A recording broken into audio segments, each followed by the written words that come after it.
Hello, you are listening to NPE Stories. This is a podcast where NPEs can share their story. I am your host, Lily, and I found out I was an NPE through an ancestry DNA test that changed my life forever. NPE is a term that stands for Not Parent Expected or Non-Paternal Event.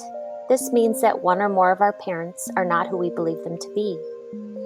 NPE Stories is a podcast where NPEs can share their story of what their original family was like, how they found out they were an NPE, and what their journey has been like since the day they found out. And welcome to episode 28, where today I am talking to Lauren. Hi, Lauren. Hello. Thank you for doing this today. Absolutely. It's my pleasure. I don't know if you know this, but I actually got, I think this is rather sweet, an email from your biological father as well. Did you know he contacted me? Yes, I would say he loves telling our story almost as much as me. Maybe we're in a competition, but he really enjoys telling our story. That is lovely. And I don't want to give anything away of your story. So let's hear from you today. You know the format of how this works. So why don't you go ahead and start from the beginning and let us know what your original family was like. Okay, well, I was actually raised in Missouri.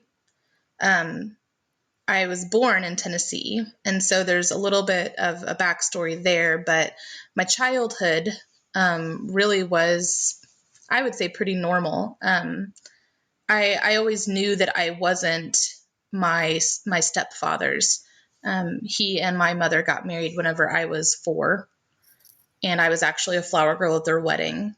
And so I knew that he wasn't my birth father. So I feel like my story is already probably a little different than most NPEs because they think that their stepfather, or who they find out as their stepfather, was actually their father all along. But I knew that mine wasn't. But we still grew very close. I have an older brother. He's actually 15 months older than me, 14 months older than me. And he and I, we were taken in by this new family after my mom met my stepdad and they got married. We moved to a dairy farm. And life, like I said, was pretty normal. A little sister came along whenever I was about 6 years old. And we grew up in a very small town. I don't think that I started asking a lot of questions about my biological father until early teen years. I don't know. I guess I just was pretty fulfilled and didn't really have a ton of questions. But, you know, there were things that were said to me as a child that I think kind of prompted curiosities. My mother and my older brother and my, new little sister are all blonde-haired, blue-eyed, pale, freckles. They look like they belong together. Everyone always told me, without knowing, of course, you look like your stepdad because he has dark hair. He has blue eyes and I do not, but he had the dark hair. So everyone just would see us and say, oh, you favor your dad. And he and I would just look at each other and smile because we knew, the truth. Mm-hmm. But I had, I have olive skin. I tan super easy in the summers, golden greenish eyes and brown hair. And so I always felt a little out of place, but there was still love in my home. And so it was never, I didn't have a bad childhood. I wasn't in a bad home. There was no drugs. There was no alcohol. There was no, abuse. And so I've always counted my blessings as far as I had a really very decent childhood. Stepdad, he was a farmer. We lived on the dairy farm. My mom was a teacher. And so very honorable professions and well known in the community just because, they worked with people and worked with people in the community. So anyway, growing up, small town, my last name is different. It was my mom's maiden name. And so, of course, that raised questions in school. And they knew the farm we grew up on. They knew the family that my stepfather, and there was always questions of how did you end up with that last name if that's not your dad. And so I think that also pushed me to have curiosities and questions. And so I started asking my mom some questions early teen years, and she told me, well, I was married once before. It was not a good marriage. He and his family were not good people. She told me that she moved to Nashville in the late 80s and met him and got pregnant with me. She already had Chris, my older brother. And so they got married. I came along. She stated, he was a very abusive husband. He would lock her in closets during the day when he was gone to work, laid hands on her more than once. And so she said that right before I turned 2, she made the decision to leave him and packed up her car with my brother and myself and a few quilts that my grandmother had made and drove to Missouri, where her mom resided. So that's how we ended up in Missouri. She told me that he didn't really want anything to do with me, and that she really didn't want anything to do with him because he was so abusive, and she didn't want him around me because he was dangerous and not a good man. And so that was really, what I had to go off of. And I wasn't really interested in finding him, because he just sounded, like a monster. My brother, who's also an NPE, my older brother, she had told him and myself all of our lives as well that he was a product of rape. And so she had him and then met her ex-husband and then had me, leaves him, and I'm 2 years old and we come to Missouri. So that was really the backstory that I had.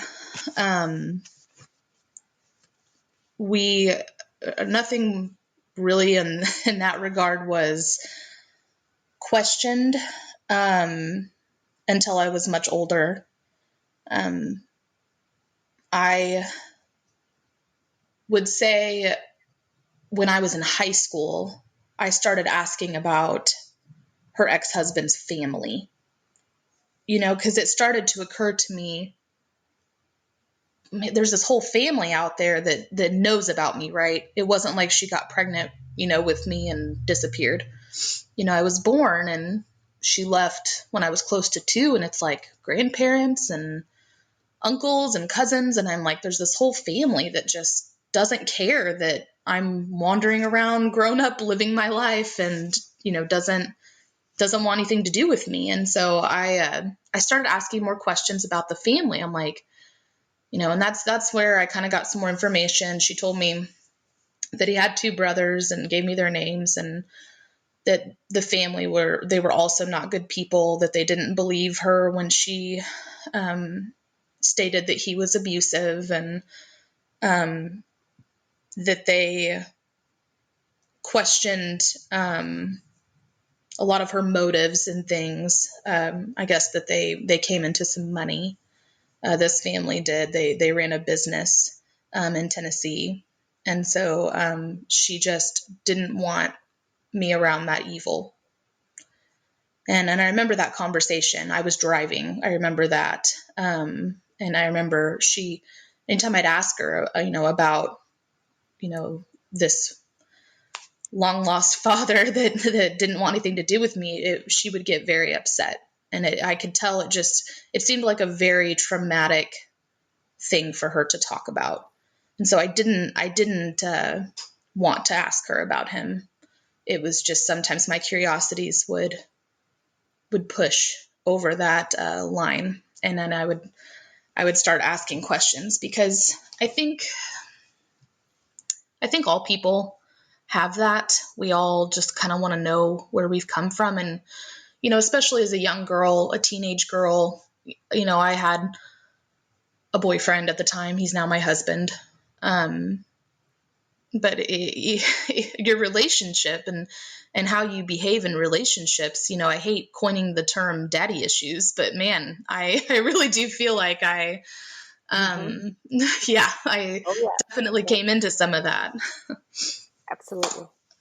And so and that's just it. I had guilt because I had a really good stepdad growing up, and I felt like I shouldn't have daddy issues because I don't have this void. I shouldn't have this void. I have a good father figure in my life who's given me everything that I ever needed, financial stability, support, and I used to participate in some sports, and he was at every game, just what everyone expects out of their father. But I look back on it now and I'm like, there was obviously something lacking.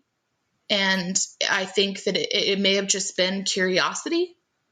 It may have just been, I wanted justice. I wanted this, my mom's ex-husband, I wanted him to answer for that abandonment. I am very much like, I really enjoy being right. And I think that's kind of gone across my entire life. I've always loved being right. And I knew that he was wrong. Who fathers a child and parents them, I guess, for about 2 years and then just says, no, never mind. And so I think that was really more of the path that I was on. Was I just wanted answers, and I wanted to know that it was just truly because this man and his family were monsters, and it wasn't to do with me. I just wasn't too much baggage. I wasn't too much, you start having those insecurities whenever you know that you've been abandoned. So I left it alone, graduated high school and started going to college. By that time, my now husband and I had been dating for quite a while. We started dating when we were 15 and 16. And, got married when we were about 21. And that's when things changed. That's when I started my journey to learning the truth. And finding out about my NPE status, as you would call it. Mm-hmm. We got pregnant. I'm sorry, I don't I don't talk about this very much. This part, we got pregnant, and we were super. It was unexpected, but we were super excited. We went to the doctor, and it turned out it was a chemical pregnancy. And so, what does that mean? It can mean a couple of different things, but usually it means the egg is fertilized and it didn't attach to your uterine wall. It may be attached to like a fallopian tube. It fertilizes, so it gives you those elevated HCG levels, or HGC. I have the wrong, but it is not a successful pregnancy. And so a lot of women have them and don't even realize it, because usually you just get like a heavy period afterwards. But I was like clockwork, and so I knew something was wrong when I was a day late. And so I, went and got a pregnancy test and took it, and it was positive. And we set up the doctor's appointment, and I was spotting, and I was like, something's not right. We went to the doctor, and they had me take the test, and it came back negative. And, just a day or two later, I got a heavy heavy period. And so I knew that it was, it wasn't meant to be, but it still, we were sitting in the doctor's office, and the OBGYN looked at me and said, "What is your family medical history?" And that's where it started. And I can pinpoint that exact moment where I was like, you know what? I can tell you my mom's, but I don't know her ex-husband's. And I feel like I have a right to know that. Here I am, devastated in a doctor's office. And what if there's reproductive, genetic history on his side of the family? And I have no way of telling my doctor, right? And so I immediately was like, after we left the doctor's office, I told my husband, I said, you know what? I think that I'm going to go and find my mom's ex-husband. I know his name. I know his date of birth. I had an old baby book that she had packed away in the basement, but I had found, and I had it, that had a family tree in it. And so it had his name and his brother's names and parents' names. I knew they were in Tennessee. I knew they were near Nashville. And so I was like, well, I'm just going to start looking. At this point we're 21. So this is 2009, 2010. Social media has arrived. It's so much easier to track people down because we have the internet now. I do remember in high school, before we really got Facebook or anything, I would 411 his name. And here's the thing, it's a very common name, but I would call, and I would check all the towns that I knew that they had lived in when they were married, and I looked in the baby book, and there was a few towns or cities listed in there, a couple. And so I would 411 the greater Nashville area and try and find this man. And I was pretty young, and so maybe even junior high. And I remember doing that, and I would do it kind of secretly off somewhere in the house where no one could overhear me. Or I would wait till my mom wasn't home, so I knew that she wouldn't pick up the phone and hear me looking for this man that she, clearly hated and had a rough history with. And so whenever, Facebook and social media took the world by storm, I would find myself looking up his name, trying to find, I had one picture of him from 1987, and I would look and see if I could find him online. I had his brother's names and his parents' names. I do the same thing to them. And so whenever we, finished up that doctor's appointment and we came home, I was like, I don't really know where to start. I know that they had this company, this family company, because my mom had told me, well, they had questioned her motives because they ran this company in the greater Tennessee area. And so I knew what kind of company they had. I knew, the products that they were making and selling. And so I just started looking up those companies on Google, trying to find, I would open up the company website. I would go to their little blurb, their, about information. And that's when I found them. That's when I found the family. I was able to track them down by finding their family business. I wrote down the business address, and I was like, okay, I'm going to go to Tennessee, but I need to figure out a way to do it without making a big thing of it, And at this point, I'm sitting there just planning these conversations in my head.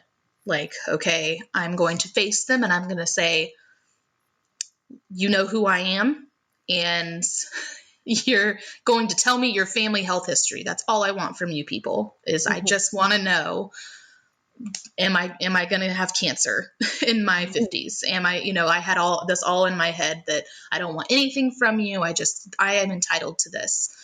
And I was pretty self-righteous about it. I do remember that.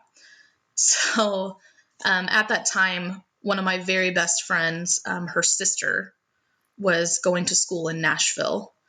And I confided in her and told her, hey, I want to go to Tennessee with you next time that you go because I'm going to track down this family. And I prefer not to do it by myself because I've watched enough Dateline that I'm not going to just show up at someone's like business, 21-year-old female and then be in the headlines later that week. And so, and also this family, to my knowledge, was dangerous. And so she, was like, absolutely do not go by yourself. I will go with you. I'm actually planning to visit my sister this fall. And it was, I think, November of 2009. And we had been to the doctor in October. So this happened pretty quickly. So we road trip down to Nashville and we hang out with her sister for a little bit. And then I give her the address the next morning and I said, let's go find this family of mine. So I'm a nervous wreck. And, it's a Saturday. I remember it was a Saturday and I'm like, maybe they're not even open. Like I kept thinking, I'm like, if they're not open, I guess we'll just maybe go by Monday. Cause I think we were driving back on late Monday or Tuesday or something. But I was like, maybe they're not even open. And I started talking myself out of it. And she was like, if you don't do this now, you may not do it again. Need to get this ironed out here. And I'm like, okay, all right, I'm going to do this. And so we pull up and I kind of laughed. I remember cracking a joke because there was this big black Escalade parked out front, like just souped up. I'm just like, these people are going to think like that I'm jonesing for some money here. Mm. And, my friend's with me and that's the only car there. And so it looks closed. But there's a car there. So I'm like, all right, I'm just going to go knock and see if anyone's there. And so we walk up to the door and knock, and a man comes to the door, and he's older. And he comes and he tells me his name is Fred. And I immediately knew that this was my grandfather, right? Like this was, because of the family tree that I had in my baby book, I knew that my mom's ex-husband, this was his father. So I looked at him and I said, my name is Lauren. I don't know if you'll remember who I am, but my mother was married to one of your sons back in the late 80s, and I'm your granddaughter. And he just kind of looked at me and he looked really confused. And then I saw the light bulb.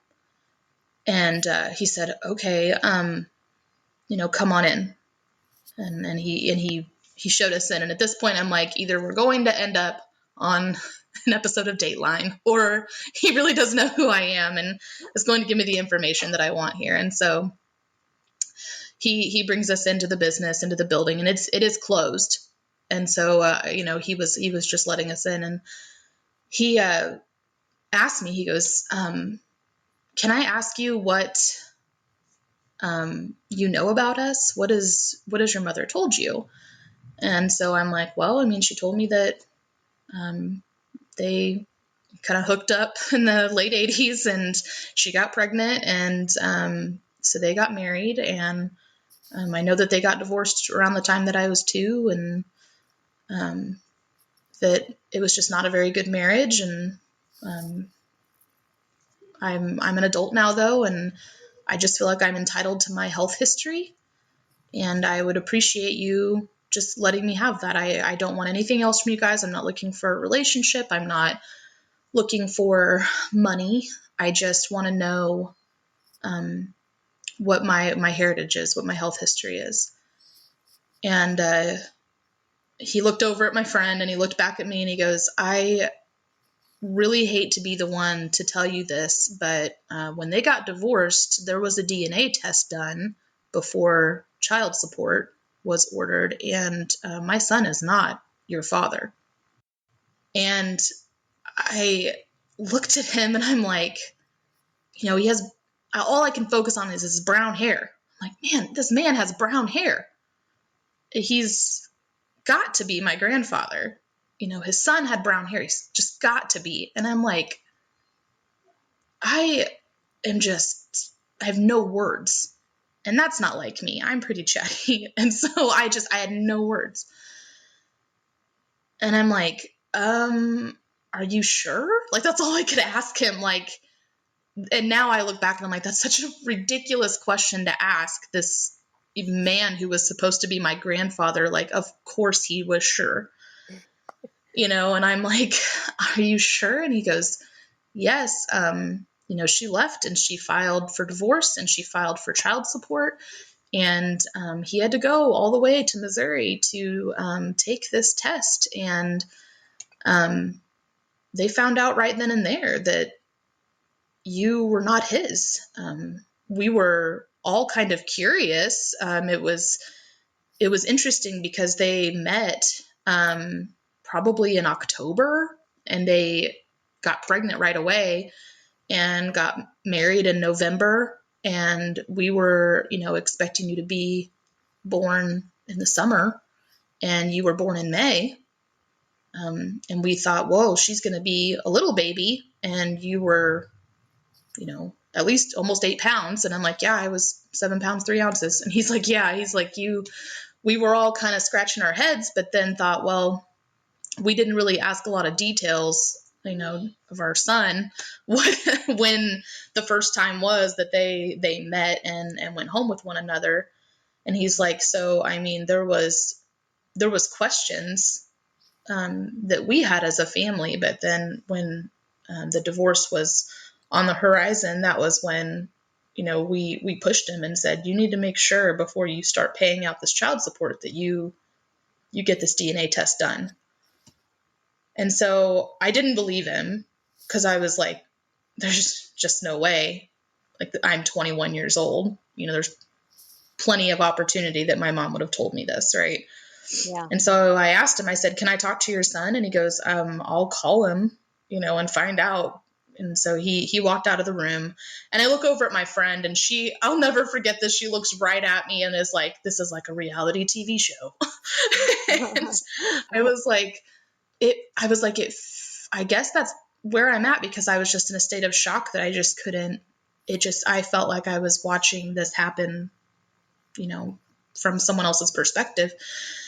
Well, he comes back in the room and he's like, I'm sorry, but he has no interest in speaking with you. And it was just like, ouch, like this guy doesn't even want to answer my questions, And so I'm just immediately like, well, my mom was right about him. He's just a jerk. And, like, I immediately am like, he doesn't want to talk to me, not thinking, well, I'm sure that was a very painful thing for him to have to go through. I'm sure that he just doesn't want to, revisit that horrible time. And I really honestly didn't give it much thought until recently, like what that must have been like for him and his family to, think that I was theirs for 2 years, and then just one day I'm not. And I don't know them. And I spent the first 2 decades of my life passing a lot of hard judgment on them.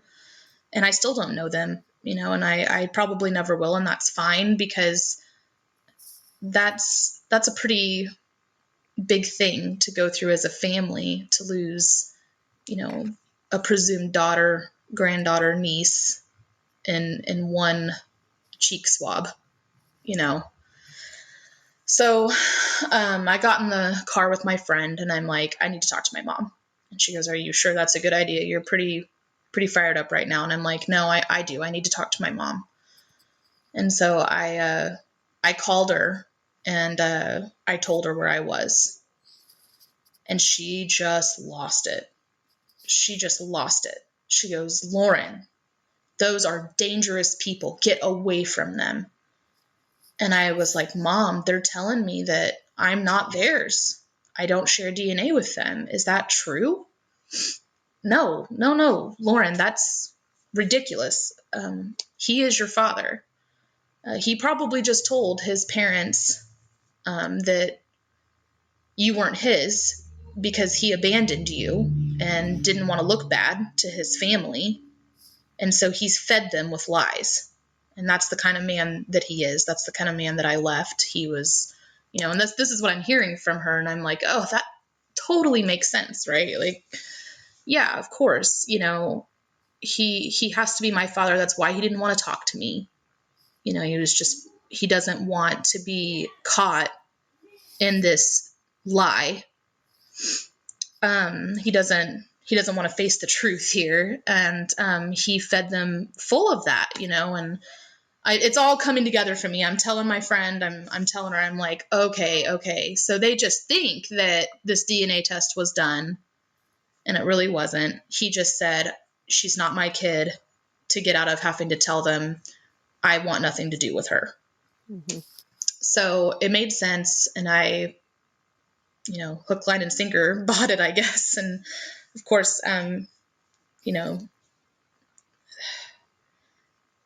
I look back now, and it's one of those moments where I truly believe that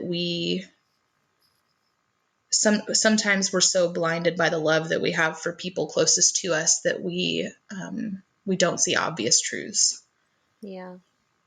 And we came home from Tennessee, and this was just over 10 years ago. And I came home, and I told my husband everything, and he looked at me and he's like, Lauren, that's not right. Something is still off. And he says, and if it's not, like if everything is really as your mom says it is, he owes you that. He owes you those answers, those genetic answers. And I'm like, I'm not going to push it. I just am emotionally exhausted. I can't figure out a way to get those answers without having to return and talk to this family. And I could tell they just wanted to be left alone. And so I let it go. I let it go for about 3 months. And then my husband, he's like, he was pretty adamant about finding out the truth here. And he comes to me and he says, your name is in those divorce papers. Therefore you're entitled to a copy. You can access maybe some public records, give them a call, ask for a copy of those divorce papers, and it's going to have it in there. It has to have the DNA test in there. And I'm like, oh, you're right. Maybe I can find those, and I start, I'm in a different state, so I have no idea what Tennessee's, how to do that. So I just called them. I just called the state of Tennessee, and got redirected like 8 times, and then finally got to like a records division. And I said, how much does it cost to get a copy of a divorce record? And they're like $18. I'm like, okay, yeah, I can pay that. Can you take my info over the phone and then just send it to me? And the lady I'm talking to is so nice. She's like, absolutely. What's your address? And I give it to her and give her my payment information. And she's like, so you're the minor child in these papers. I was like, yeah, actually, I'm interested to know what that DNA test says. And she's like, well, if you verify your date of birth, I'll just tell you over the phone. And I'm like, oh my gosh, okay, I'm going to find this out right now. Okay, yes. And I give her my date of birth. And she, I still remember the sound of her voice. She says, the results came back negative. He's not your biological father. So I would really like to say that I handled that moment with such class, but I was so angry in that moment. That it just was one of those things that there's not really a ladylike way to handle that, I guess. But I went to my husband and just broke down, and he's like, "Well, what are you going to do?" I said, I'm never going to talk to her again. Never. I was so mad. I was like, I don't even want to see her ever again. And I remember I looked at him and I said, I can understand why she initially lied. She was embarrassed. She didn't want to tell her parents that her soon to be ex-husband wasn't my father. Maybe I totally get it. I can see it. She's in survival mode. She's now a single mom with 2 children. I was more mad that she didn't come clean when I gave her the opportunity to. Yeah. And so I think 2 weeks went by and I didn't talk to her, which is weird. My mom and we talked on a daily basis, maybe every other day, but I didn't call her. I didn't text her. I ignored her texts, never returned her calls. And one day I'm pulling into my driveway and she's calling me on repeat over and over again. And so I'm like, she knows something's up, because now she's calling me over and over again. And for some reason I just picked up the phone, and she's like, what is going on? Why have you been ignoring me? I haven't talked to you in like 2 weeks. And I just asked her, I said, what do you think it is? Why wouldn't I be talking to you? And she said his name. She said her ex-husband's name. And I said, yeah, I know the truth. And she got real quiet. And I don't know if she was waiting on me to say something, but I just said, I ordered the papers, Mom. And so you can't run anymore. And I know the truth. And she just started crying, and I just lost it. I was screaming. I was cussing a lot. And I love Jesus, but I cuss a little when I'm mad. And it was bad. It was probably, I've never spoken to someone like that in my life. But I was so mad. And she passed off the phone to one of her friends.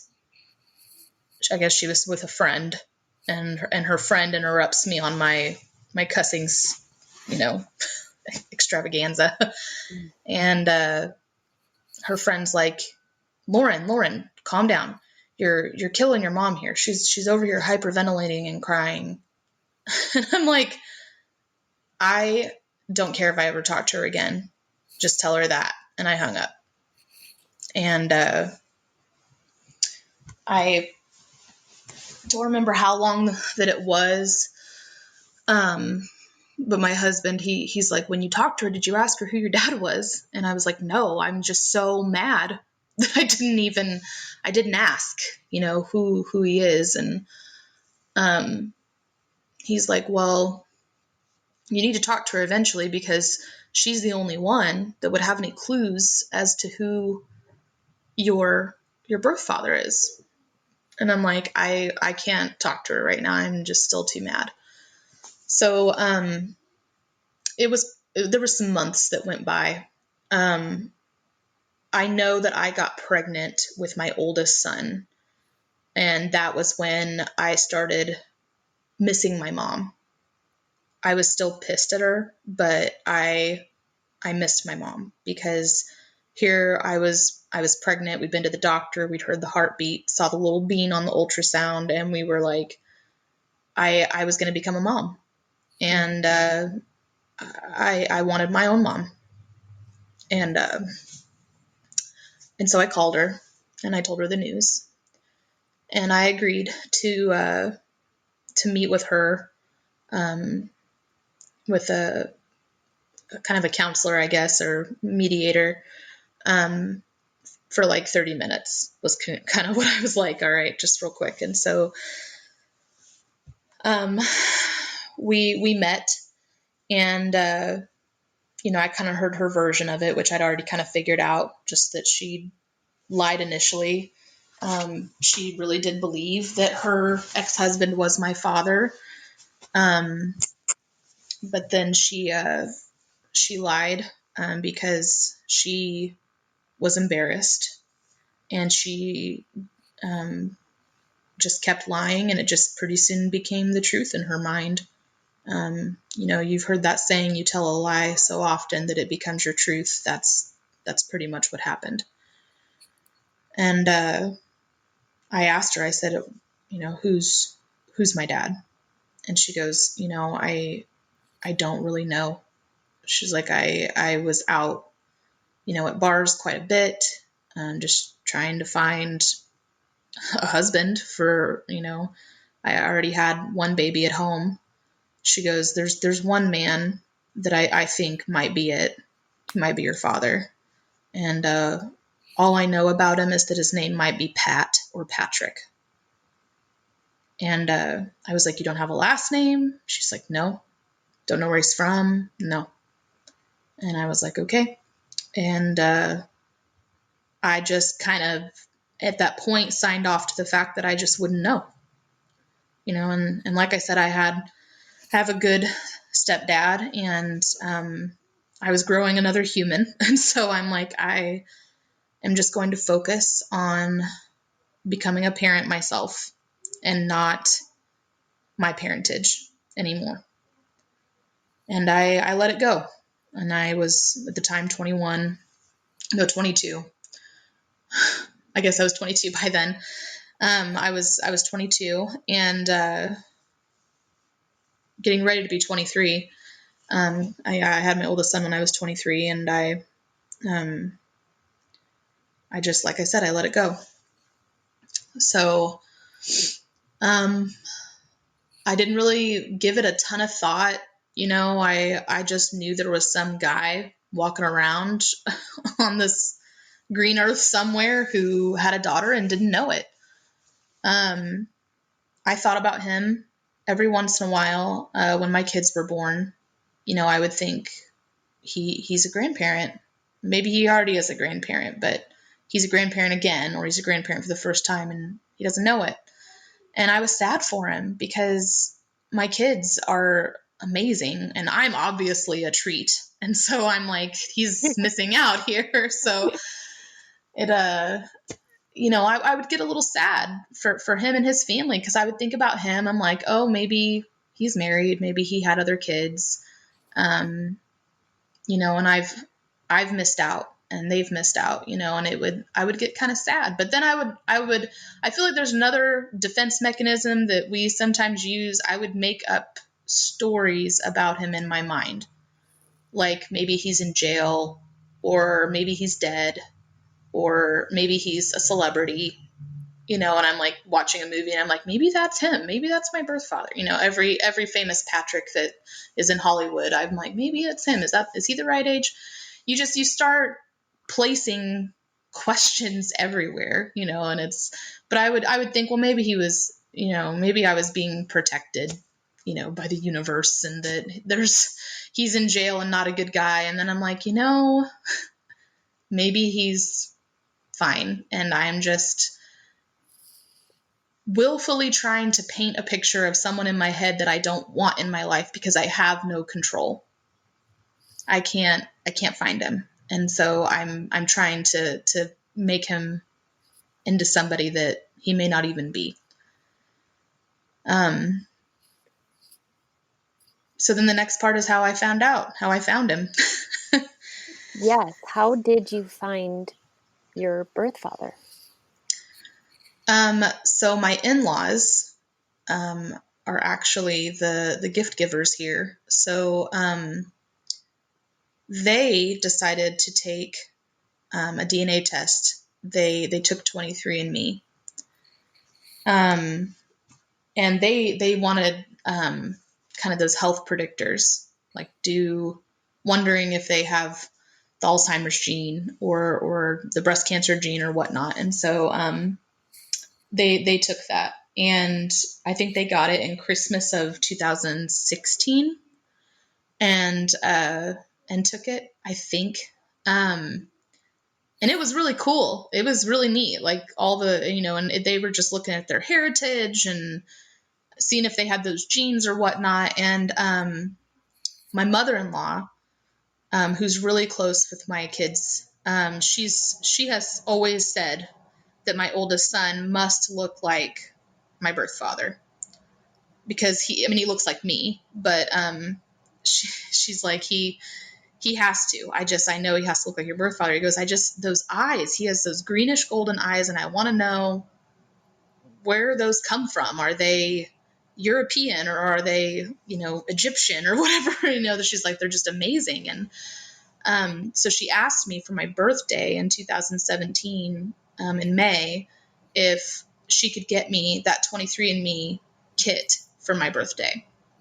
And I was like, heck yeah, that sounds cool. It'd be really neat to actually see like heritage, and then I'll get, if I want, I can have that health history that I've been, stumbling after for so long. And so she bought it, and I spit in the tube, I think around 4th of July, and sent it off. And my test results came back in September. And I was just completely enthralled for a few days, of course. I was like answering all the little questions, like how I take my coffee and stuff. And it was just telling you all these cool things. It told me it traces all the way back to like, these were your ancestors came from out of Africa and into Europe. And it was really cool. And then I saw the tool, the little toggle that says DNA relatives. And I clicked it. And this was not something that my in-laws had noticed. So I didn't even know this was something that 23andMe could do. And immediately there's people showing up, and they're like, here's who you're related to, and here's a guess at how you're related to them. Well, I immediately recognized a couple of cousins from California that from my mom's side. And my mom is from California. She moved to Colorado with her family, and then she herself moved on her own to Tennessee when she was 17. And so most of her family were still in California. So there's a whole bunch of people, listed there. And I knew a couple of them. I was friends on Facebook with a couple of them too. But the closest relative was listed as a first cousin. And it said we shared 15% DNA. And her name was Cheryl. And she's from California. And I'm like, I do not know who this is. This is not. And it says we're a first cousin. And I'm like, there's no way we're a first cousin. My mom's parents were only children, and my mom's brothers, I knew all their kids. And so I'm like, I don't know. And so I took a screenshot of her. I actually sent it to my mom and said, do you have any idea who this is? She's from California. It says she's my cousin. And my mom's like, no, but she's beautiful. And I'm like, yeah, I agree. Totally, totally beautiful. But I have no idea who she is. So then I start really looking at her, and I'm like, she's a couple generations older than me. She couldn't be a first cousin. I mean, I'm looking at, I could see her age, and I'm like, she's old enough to be my grandmother. So there's just no way.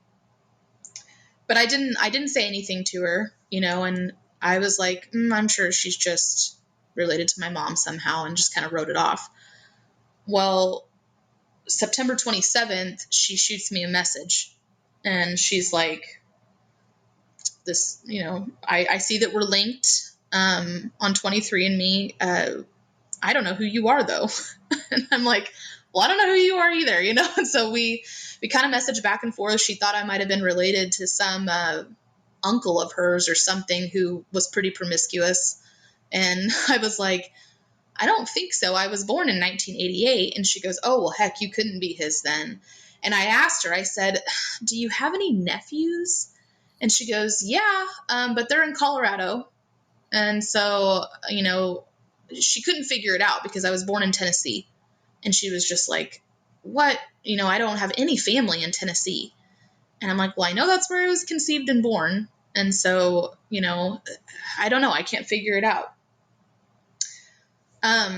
So I think she did some more digging and kind of figured out 15% DNA. And if you look online, I think it's like, I would have to be her like great great grandchild or her great niece or a first cousin. And so she calls her sister, because her sister has 2 sons, and is like, I think this might be what's happened here, but do you know if your 2 boys have ever been to Tennessee? And she goes, no, I don't think they've ever been to Tennessee. They're coming to visit me this weekend, both of them. I'll ask them if they've ever been to Tennessee. And so that was end of October of 17. And so her 2 boys, they fly out to visit her. She lives in Pennsylvania. And she takes them out to dinner and asks them, hey, have either of you guys been to Tennessee? And she's eyeing Jay, because he was kind of the promiscuous one, I guess. So she's eyeballing him like, have you been to Tennessee, Jay? And Jay's like, no, I've never been. And her other son, Pat, says, yeah, I've been through Tennessee. And she's, that's when they're kind of putting it together. And she's like, when? And he's like, oh, I road tripped with a buddy through there. Must have been 86 or 87. And that she knew. And so she tells him the story. And I think I might get some of those lines wrong in there, because I'm sure I wasn't there for that conversation. But I guess, and this is according to my grandmother and her husband, he went like white as a sheet, like, oh my gosh. And she's like, her name is Lauren, and she was born in 88, so would have been conceived in August or September of 1987. She's like, did you meet someone? He's like, yeah, I met a girl, a blonde, at a bar, and went home with her. She drove me back to the campsite the next morning, and I went back with my buddies back to Colorado. The next morning, we all got back, piled back in the truck, and continued our road trip. So he left something behind that night. And so anyway, but I never did tell Cheryl that my mom told me that his name might have been Pat or Patrick, or else we probably would have figured it out sooner. But he, immediately is like, I have to see a picture. I need to see if I have a daughter, right? And so at the time, my Facebook profile picture was of me with my 2 sons. And so he, of course, Facebook stalked me. And my grandmother tells me later that she saw my oldest son and was like, whoa, yeah, you definitely have a daughter. My oldest son and him, they look a lot alike. It's eerie. So he's asking Cheryl, he goes, can you get in touch with her? I want to talk to her. I need to find out, if this is real. I want to talk to her. And so she messages me on 23andMe, but I don't check that all the time, and I don't have like push notifications or anything. And so I didn't answer. Well, he, of course, didn't sleep much that night. And the next day he's like, contact her on Facebook. I need to talk to her. And so I'm out delivering some cookies to some neighbors, and my phone dings that I have a Facebook message from this 23andMe presumed cousin. And it's just like 3 sentences, and it's like, hi, Lauren, this is Cheryl from 23andMe. I am 99% sure we know who your father is. Are you interested in speaking with him? Okay. And I just have like an out-of-body experience. I don't remember. I was driving to town, and I don't remember that drive. I'm just sitting there like, oh my gosh, like this is really happening. This is really happening. And I messaged her back, and I'm like, yes, here's my cell phone number. I really don't know anything about who my biological father would be, other than my mom told me that his name might have been Pat or Patrick. And she says, yes, his name is Pat, and he's a very decent human. and he really wants to call you. So I'm going to pass along your phone number. So I'm like, oh my gosh, this is it. His name is Patrick. This is it. And like 2 minutes later, my phone rings and it's some strange cell phone from Colorado. And I pick up the phone and there he is. And pieces of our conversation have come back to me, because this is the fall of 17. So 2.5 years ago, pieces of our conversation have come back to me. I remember he told me that he had Facebook stalked me and that my oldest son, looks like him. And he noticed my Facebook is pretty locked down, but that there were a couple of public posts from years ago. Someone had posted Happy Left-Handers Day on my profile. And he's like, I'm a southpaw. And he's like, neither of my sons are, but I am. I'm left-handed. And I'm like, oh my gosh, I have brothers. I'm just sitting there like, I remember. And then I'm like, oh, he's left-handed. I'm the only lefty in my family. And now I know where I get my handedness from. And then, it just goes to like talking about random things like, how do you take your coffee? Oh, with milk and honey, just like me. Oh, and how do you take your eggs? Like, we're immediately just trying to find these crazy things, and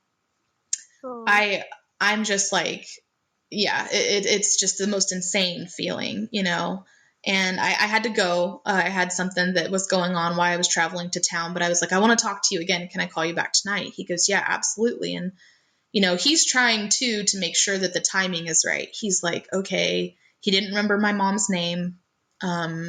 He knew that she had another child. He goes, I remember that. I remember the next morning that there was a baby, that she already had a son. And I'm like, yes, my older brother. We're 14 months apart. And he's like, yeah, I guess her roommate had babysat him the night before, and she came out, and we met at the bar. And he's like, but yeah, I remember the next morning before she drove me back to the campsite that she already had another baby. And I'm like, yeah, that's her.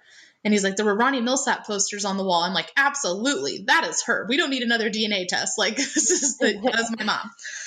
So, I got off the phone with him. I called my husband and I'm like, you're not going to believe this, and he's like, this is crazy. This is insane. And I'm like, I know, I just can't believe it. And so yeah, that was end of October. Mid-November, we have plane tickets to go to Colorado and meet him. Just me and my husband. I didn't want to take my kids yet.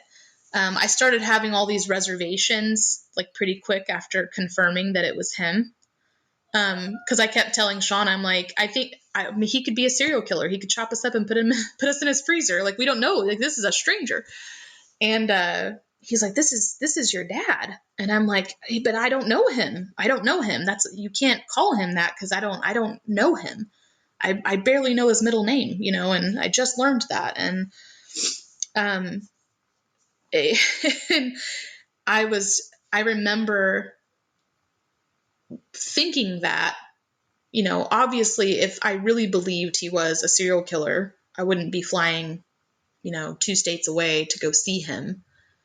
But I think again, it was that little bit of insecurity popping up of, I have in my mind at some point painted him as a serial killer because I was robbed of the control to know this man. So I just made up whatever side story I wanted to.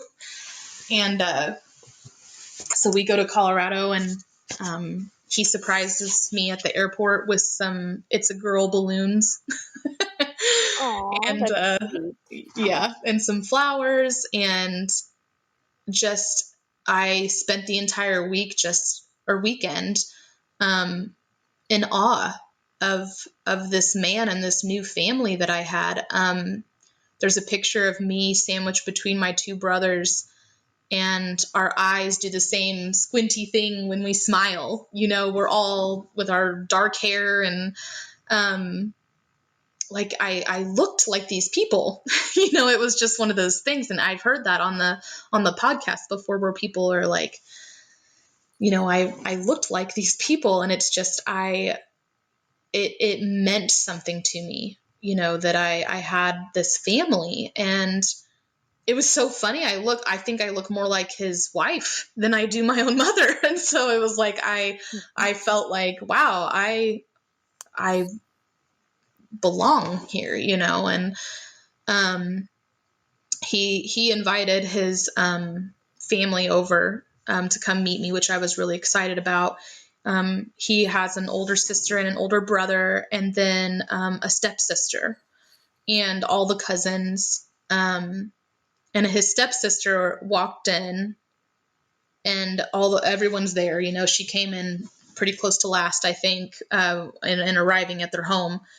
And she walked in and saw me and came over and just scooped me up in a hug and was like, wow, you look like all these people. And I was like, I'm thinking the same thing when she says that, like, yeah, I do. It's crazy, isn't it? And, we took a bunch of pictures, and, it was a whirlwind. It was such a short weekend that my husband and I had out there. And, but it just felt like coming home. Like, they were so kind, and they just wanted to know about me and my world, and I wanted to know about them and their lives. And, um, just my brothers are like, 8 foot tall, and just like, well, not really, but they, it was one of those things. I was like, these are my little brothers, and I kept making fun of, or giving a hard time to the oldest, Nate, because I told him, I was like, you thought you were the oldest child, but really you've been a middle kid all along. And, just giving him a hard time about being a middle kid. And then, my baby brother, he has a pretty serious girlfriend. And, I immediately was like, talking to her and asking them questions about their relationship and their life. And we just clicked. There was it was just like we picked up where we should have always been, and that's what I told them. I said, the weirdest thing is, you're developing relationships that should have always been there. Yeah. And they're a very decent family. There's no doubt in my mind that if Pat had known about me, he would have been there. Um, he has lots of guilt about that, and I hate that for him, because I'm like, it was the 80s, and we joke around a lot, but I'm like, there was alcohol involved, and it was just a one night stand. But he has guilt. He's like, I should have, got her number and followed up with her, and like he feels bad that he missed out. But I'm also like, my life has worked out just where I need it to be. If I had spent summers in Colorado, or maybe my mom would have relocated to Colorado and not ever come to Missouri, maybe she wouldn't have met my stepdad, who's very important to me. Maybe she wouldn't have had my little sister, who's very important to me. Maybe I wouldn't have grew up in this small town Missouri where I met my husband, who's very important to me, and then I wouldn't have my kids. And I'm like, we could play the what if game all day, and sift through that guilt. But at the end of the day, I feel like things worked out just the way that they were supposed to. And I'm okay with it. I mean, I have sadness. I look back on pictures of my wedding, or the day my boys were born, or my high school graduation, and I'm like, yeah, my new family would have loved to have been there. I know that. My dad and his wife and their boys, and they would have loved to have been there, and I know that. But they get to be there now, and they get to be there for everything moving forward, and that's a gift. And I hear some of these NPE stories that they break my heart, that they don't have the welcoming response that I received. And I hate that for them, because I literally prepared for anything, but I had time to prepare. I knew about Pat. He didn't know about me, but I had time to prepare. I knew that I could find him, and he could be like, nope, that's a lot of baggage. No, thank you. Or, I have a life and a family, and I don't want it to be disrupted. I could have found him, and he could have been, deadbeat or in jail, or he could have been dead. There's so many different outcomes that could have happened, in my story. And I got the best outcome. I got a family that loves me and accepted me. Not that it wasn't always perfect. I mean, there was rocky, stressful, emotional times transitioning to where we are now. If someone can get to where we are now without having those times, please write a book, because there's no answer to it. But I'll tell you, the moment that sealed the deal for me was when he and his wife came to meet my boys. They came that following Christmas, so between Christmas and New Year's of 2017. I know I've talked a lot about my oldest son because he just is a carbon copy of my birth father, but my youngest, he's a carbon copy of his dad, my husband. A little blonde-haired thing, Spitfire. And he is not super into strangers. he he doesn't we've been at the same church for 3 years now, and there's still people that he just doesn't want them to like look at him sideways. And so he's always been a little more hesitant. And so I warned them of that before they came. I'm like, just don't feel like they're not into you, because my youngest may not warm to you right away. And so we kind of prepped the boys. We let them know, hey, we gave them grandparent names right out the door, Nana and Pappy. We said, hey, listen, Nana and Pappy are coming.